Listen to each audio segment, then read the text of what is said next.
ಮಂಗಳೂರು ನಗರದ ಸಮಸ್ತ ನಾಗರಿಕರಿಗೆ ಪ್ರೀತಿಪೂರ್ವಕ ನಮಸ್ಕಾರಗಳು. Canara high school old boys association register Mangaluru ಈ ವರ್ಷ 100ನೇ ವರ್ಷದ ಸಂಭ್ರಮಾಚರಣೆಯನ್ನ ಮಾಡ್ತಾ ಇದೆ.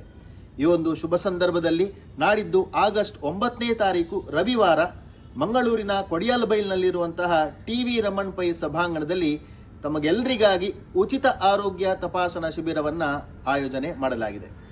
ಎಸ್ವಿಟಿ ವಾಲಂಟಿಯರ್ಸ್ ಅಸೋಸಿಯೇಷನ್ ರಥಬೀದಿ ಮಂಗಳೂರು ಹಾಗೂ ಕೆನರಾ ಹೈಸ್ಕೂಲ್ ಅಸೋಸಿಯೇಷನ್ ಡೊಂಗರ್ಕಿರಿ ಮಂಗಳೂರು ಇದರ ಸಹಭಾಗಿತ್ವದಲ್ಲಿ ನಡೀತಾ ಇರುವಂತಹ ಈ ಒಂದು ಆರೋಗ್ಯ ತಪಾಸಣಾ ಶಿಬಿರದಲ್ಲಿ KMC hospital Attavar Mangaluru, Manipal college of dental sciences Mangaluru ಹಾಗೂ ಕಾಮತ್ ಆಪ್ಟಿಕಲ್ಸ್ ಮಂಗಳೂರು ಈ ಒಂದು ಕಾರ್ಯಕ್ರಮಕ್ಕೆ ಸಹಯೋಗವನ್ನ ನೀಡ್ತಾ ಇದೆ. ಈ ಒಂದು ಉಚಿತ ಆರೋಗ್ಯ ತಪಾಸಣಾ ಶಿಬಿರದಲ್ಲಿ ಹಲವು ರೀತಿಯ ತಪಾಸಣೆಗಳು ಉಚಿತವಾಗಿ ನಡೀತಾ ಇದೆ. ತಮಗೆಲ್ಲರಿಗೂ ಗೊತ್ತಿದೆ, ಈ ಒಂದು ಪ್ರಸ್ತುತ ಸನ್ನಿವೇಶದಲ್ಲಿ ವೈದ್ಯಕೀಯ ಖರ್ಚು ವೆಚ್ಚಗಳು ಎಷ್ಟು ದುಬಾರಿಯಾಗಿವೆ ಅಂತ. ಮಧ್ಯಮ ವರ್ಗದವರಿಗೆ, ಬಡವರ್ಗದವರಿಗೆ ಸ್ವಲ್ಪ ಆದರೂ ಸಹಾಯ ಆಗಲಿ ಅನ್ನುವಂಥ ನಿಟ್ಟಿನಲ್ಲಿ ನೆರವೇರಿಸ್ತಾ ಇರುವಂತಹ ಈ ಒಂದು ಕಾರ್ಯಕ್ರಮದಲ್ಲಿ ತಾವು ಹೆಚ್ಚಿನ ಸಂಖ್ಯೆಯಲ್ಲಿ ಬರಬೇಕು, ತಾವು ಬರಬೇಕು, ತಮ್ಮವರನ್ನು ಕರೆದುಕೊಂಡು ಬಂದು ಈ ಒಂದು ಉಚಿತ ಆರೋಗ್ಯ ತಪಾಸಣಾ ಶಿಬಿರದ ಸದುಪಯೋಗವನ್ನು ಪಡೆದುಕೊಳ್ಳಬೇಕಾಗಿ ಪ್ರೀತಿಪೂರ್ವಕವಾಗಿ ಕೇಳಿಕೊಳ್ತಾ ಇದ್ದೇವೆ. ನಮಸ್ಕಾರ.